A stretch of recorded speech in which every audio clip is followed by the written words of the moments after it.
Hey, what's up, you guys? This is Boy Wallfrock, and welcome to Postgame. Day number 53 is officially over. A lot of games here on Saturday, 13 to be exact, and there's some crazy ones. A lot of good games today, so I'm gonna get straight into it. But make sure to drop a like, subscribe if you guys do enjoy it all. It helps the channel out a lot. And let's get straight into this video. So the first game we're gonna be going over is gonna be the Anaheim Ducks versus the Minnesota Wild. The Minnesota Wild did end up winning this game 5-4 in a shootout. And the Ducks lose again, man. They had a lead, they had a couple leads, and they threw it away in Minnesota. Minnesota had 50 shots on net, so Gibson actually played quite well. So it is very unfortunate that they still lost when he played well, because he hasn't played great this season, and Gustafsson did not play the greatest, and he did get the W. So a couple leads for the Ducks, and they didn't take advantage of it, man. They had it late in the third period, about halfway. Troy Terry has a go-ahead goal, and then Kirill Kaprizov ends up tying it late in the third, and they do win in a shootout. So Minnesota, they needed this win, but it shouldn't be this close, man. The Ducks shouldn't be competing with the Wild, man, because the Ducks are very, very bad. And Wild, they needed this win very, very badly, because the Central Division is super, super tight, and they can't be losing to these bad teams. So it was a big win, much needed win for the Wild, and they did it. So big props to them for winning this game. Up next is going to be the Vancouver Canucks versus the Arizona Coyotes. So this was a weird storyline going to this game, that Brock Besser was going to be a healthy scratch, but then one of the fourth liners, I think, was got hurt. So he did end up playing, and he actually had the game-tying goal late in the third period to force overtime. Then Vancouver did end up winning in overtime. So wait, weird storyline. He wasn't even supposed to play, then ties it up for the team. So I don't know what's going to happen. I know he hasn't been playing great this year, and Bruce Boudreau is not really happy with him. So I don't know what's going to happen in this Vancouver camp, but they got the well-needed win. And hey, both these teams are bad. The Coyotes aren't very good, and the Canucks aren't very good either. But it was a must-needed win on home ice against a weak team, and they got it done, man. They got it done with no Demko in net, which is cool for them. But hey, you got to give props to Bohorvat. Kaplan's fragging, man. He's scoring a lot of goals. But Brock Besser, man, I don't know what they're going to do. I don't know what they're going to do with him. Up next is going to be the Boston Bruins versus the Colorado Avalanche. And man, Colorado got smacked. Bruins are that good, man. They're beating this defending Stanley Cup champions 5-1, like Marchand, Frederick, Pasternak again, Frederick again, then DeBrusk for the Bruins. It's just crazy. This team is just so good. It's just I don't understand, man. I don't understand. Francouz, he didn't have the greatest game, if I'm being honest. And Ullmark he's showing that he's a top 3 goalie in the NHL right now. He might be the Vezina favorite right now, but him and Sorokin, it's gonna be a tight race for them. But Ullmark, 960 save percentage is just unreal. He only had 24 saves, so really the shots weren't too high for the Avalanche there. But Bruins are just dominating, man. They're just dominating every single team, even the top teams in the Colorado Avalanche, man. Are they the favorites in the East, man? Like, they have to be, right? They have to be. This team is different. They're getting the depth scoring. They're getting the goaltending, and their defense is solid as well. Like, this team is so scary, and they just keep proving it to everyone.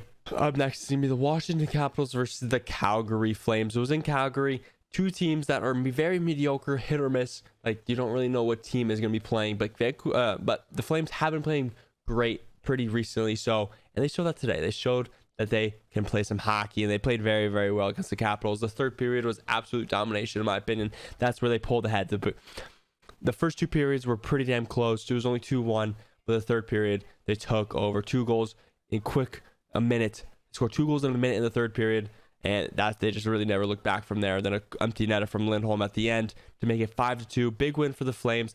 I did see Kemper left early. I don't know what it was for. I think they heard it was sick or something like that, so hopefully he is all good and stuff like that. But maybe the game would have been different if Kemper did stay and play the full entire game.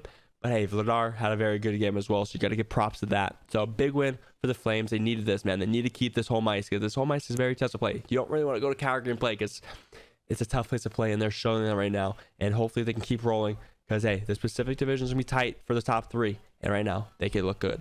Up next is going to be the Los Angeles Kings versus the Carolina Hurricanes. It was in LA, and the Hurricanes had a really, really good start. They had 2 in the first period and 1 in the second, so they're up 3-0. Then the Kings came back late and tried to get the comeback, but it did not work out for them. So they came out in the third, and that's when they started scoring. So if they could have done that earlier, maybe this game could have been different. But obviously, Quick did not have a great game as well. But Kochetkov had a very good game, and he's looking very good for the Hurricanes, and maybe he's stealing Anderson's job in net. I don't know, man. He's looking really damn good.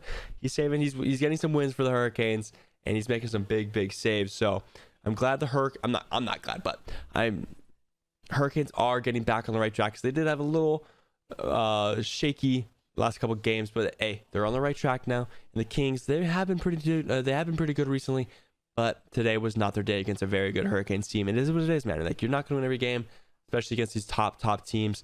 We will see if the Kings can compete with these top teams, and right now I don't know if that's the case. I don't know if the goalies can hold up, because Quick, he's hit or miss, man. We don't know if he's going to show up in playoffs or something like that, so we'll see what happens there.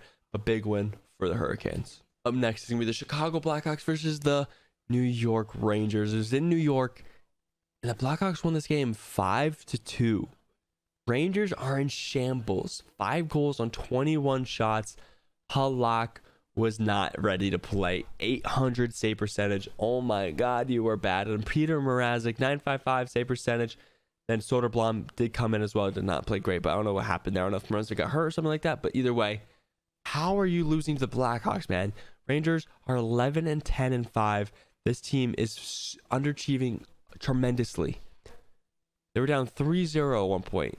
Reese Johnson, Patrick Kane, Domi, Tyler Radish, and Max Domi again. And Chris Kreider's a bit of Jad. And that was it. Like, it is that's embarrassing. Like, Rangers fans, I know, I see them on Twitter. They are very angry with the results right now happening with the Rangers. Like, I feel like their only win if Shesterkin steals the game. Like, I don't know what's happened. The defense is just not there. Truba was very upset, throwing his helmet, all kind of stuff, which is awesome. I love to see it. Another dirty hit by him.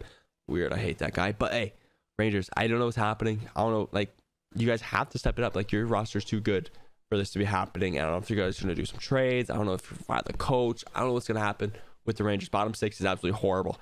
And Halak showed a very bad display today, but you cannot be losing to a really bad Chicago team. But you got to give props to Chicago, man. Yeah, they got some depth. Max Domi put on a show. Patrick Kane did his thing. So, big game for the Blackhawks, but Rangers, man, something's wrong. You got to fix something. Up next is going to be the St. Louis Blues versus the Pittsburgh Penguins. It was in Pittsburgh, and Penguins, they dominated this game from the beginning of the beginning of the first period. They dominated straight through to the end. They absolutely dominated. 6-2 win, and Binnington did Binnington, man. He did another Binnington. Started being dirty. He actually punched my brother in the head when he went down the net. Then my brother scored on him. Then he started chirping him. It was crazy. It was just awesome. I'm gonna ask my brother what he said to him when he was skating off the bench. But he did get pulled today.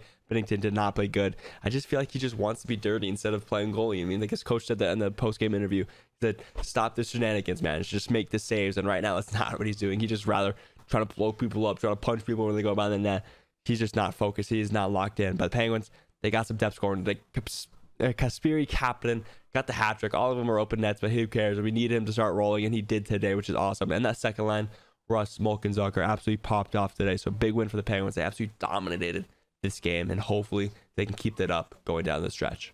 Up next is going to be the Montreal Canadiens versus the Edmonton Oilers. This is a very cool game to watch here. McDavid did another McDavid in the third period with that 5th goal. Just skated super fast and just dangled everyone. So 5-3 for the Oilers on home ice. It looked a little shaky, man. Suzuki scored the first goal, then 3 straight for the Oilers. And we're like, okay, it's over. But then, dang, end of the second, Dodonov, then Arbor, I don't know how to say that man's name, the D-man, the little younger kid, makes it a 3-3 game. We're like, okay, the game's back on. Then Darnell Nurse, with 5 seconds left in the second, scores the go-ahead goal, and that really was just a dagger for the Canadiens. Then obviously McDavid did his thing for the Oilers. But 22 shots in a game against a very young, unexperienced, on home ice team. How do you only get 22 shots? That's just beyond me, man. You had 3 power play goals in the second period. So power play is unreal. Power play is unreal, but 5-on-5, in my opinion, might be a little shaky for the Oilers here, man. Shaky for the Oilers. Skinner played all right, but Jake Allen played absolutely horrendous today. 773 save percentage. Absolutely horrible. But, I mean, yes, you guys got the win, but I don't think it's a good performance. I don't think if I'm an Oilers fan, I'd be happy with this performance. Like, 5 goals on 22 shots, that's not going to happen against a top Colorado team. That's not going to happen in the playoffs, man. You know what I mean? You got to get more shots on net there. But hey, at least your power play is rolling. You got the W as well. So you got to keep these positives. So big win for the Oilers. Up next is going to be the Florida Panthers versus the Seattle Kraken. This was supposed to be a really good game, really close game. Seattle was absolutely rolling, especially on home ice. But then Spencer Knight came to town and just absolutely shut them down. 35 saves, 972 save percentage. Absolutely unreal. Carter Verhaeghe had 2 goals. Kachuk scored. Haponemi and Forsling also scored for the Panthers. Big win for them. This is against a tough team, man. Seattle's been really, really good recently. And this is a tough win. They won 5-1 in Seattle, which is crazy. But once again, Spencer Knight stole the show, and Grubauer did not have a good game. 8-2-1 save percentage was not good at all. They did have 3 power play goals for the Panthers. You just got to stay disciplined, man. Against these top teams like the Oilers, Panthers, Tampa Bay, Rangers, you got to keep them you got to keep them 5-on-5, man. You got to keep them 5-on-5. And today, that did not happen. And that just showed what could happen if you guys do not stay disciplined. And it was a big win for them. They needed this because, once again, all these divisions are super, super tight, and the Atlantic is close. And right now, Panthers are outside looking in. So it's a big win against a hard opponent for the Panthers. So big win for them. Up next is going to be the New Jersey Devils versus the Philadelphia Flyers. Flyers are absolutely horrible, man. Is that 11 losses in a row? Crazy. Devils won 3-2 in Philadelphia. Shots 18-33 favor of the Flyers. Schmid, absolutely unreal game. 939 save percentage, 31 saves. But then, man, Carter Hart, 833 save percentage. Not good for the Flyers, man. 3-2. Devils didn't play great today, man. They did not play great, but that just shows you a young team not really playing great can still get a result that they need. And as a huge, huge confidence booster for the Devils, that's just big, man. Zetterlund scored, Mercer scored, and Jack Hughes. So not all their studs scored besides Hughes. So that's awesome for them. And it was a big win for the Devils and just keeping the streak going, man. They're keeping their heater going, like Jack Hughes would say. So a big win for the Devils. They can keep it up, keep being first in the Metropolitan, and they're first in the NHL right now, which is just crazy. So that just shows that even when they play bad, they can still win, even though the Flyers are just basically an AHL team right now. But hey, big win for the Devils. Up next is going to be the San Jose Sharks versus the Ottawa Senators. Senators won this game 5-2. It did not look great at first in the first period. Sharks were up 2-1 at the end of the first, but then Ottawa came out and just popped off. Their top players did score. Brady Tkachuk, Giroux, Stutzla, Shabbat, and Giroux again. Giroux with a little clap bomb on a breakaway. You love to see that. It was absolute snipe.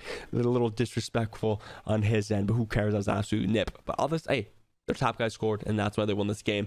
Sharks, they played pretty damn well, if I'm being honest. Kakkonen did not play great for the Sharks, which is unfortunate because I do like Kakkonen, but you got to give props to Forsberg. He had a 946 save percentage, so big win for him. 35 saves. You'd love to see that.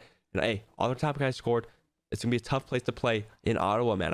I keep saying this. It's a tough place to play, and they need to play like this, and they have been recently, which is nice. So hopefully they can keep this up because, hey, they can. I mean, the season's not over yet, man. The season's not over. They can still do something. It's going to be tough, but you got to keep these positive moments up. Up next is going to be the Vegas Golden Knights versus the Detroit Red Wings. I was very, very wrong today. Knights won 4-1. I said the Knights were not going to play well today, and the Red Wings were going to dominate them, and that did not happen. 25 shots apiece. So it was a little low offensive game. But Jack Eichel scored, Marchessault scored, Kessel scored, and Smith. So all their top guys are scoring just like the last game I was just talking about. So the top guys came in clutch today. Aiden Hill, 960 save percentage, unreal game for the backup goaltender. You love to see that. And Husso did not have a great game himself, which really doesn't happen for him much lately this season. So 875 save percentage for him, which is not great. But hey, it's a tough win for the Red Wings on it. It would have been a tough win for the Red Wings against a very good Knights team who recently did just lose to the Penguins. So they wanted to come back with some vengeance and come out with a victory, which they did, man. They played well, and the other top guys scored, man. They got a power play goal and everything, and Knights deserved to win this game, in my opinion. And honestly, the Red Wings are a young team. You got to learn from these losses. All right, guys, and the last game of the night is going to be the Toronto Maple Leafs versus the Tampa Bay Lightning. Lightning won this game 4-3 in overtime. I'm going to say congratulations to Mitch Marner for the record for 19 point streak, or is that 20, whatever. He has a record in Maple Leafs or is it NHL? I don't really know, but congratulations to him. But they did end up losing in overtime. Mitch Marner with a little shorty, in the second, which is absolutely sick by him. Then Nemesov scored, then Nylander scored, Kucherov, Colton, Marner again, then Killorn ends it in overtime. So you got to give it props. All the top guys basically scored today for both teams. It was a big offensive game today, and I do think, if I'm a Toronto fan, do I worry? They had Vasilevsky in that. He played well, 923 save percentage. And Toronto, you had Matt Murray in that 879 save percentage. So if this happens to playoff, do you trust your goaltenders, man? I feel like it might be a goaltender difference in these series, and today it showed, man. I know it was just 4-3 in overtime, but who knows if Toronto can't score in playoffs? You know what I mean? Like, who knows if that happens? And like, it might be a goaltender difference, man. I don't know. Toronto fans, let me know down below. But it would a little scare me. But you got to give props to the Tampa Bay Lightning for this win. Big win for them, and you'll take a point if you're a Toronto Maple Leafs fan. All right, guys, that is going to be this video. Please drop a like, subscribe if you guys do enjoy it all. Much love. Thank you all for being here, and subscribe, motherfuckers.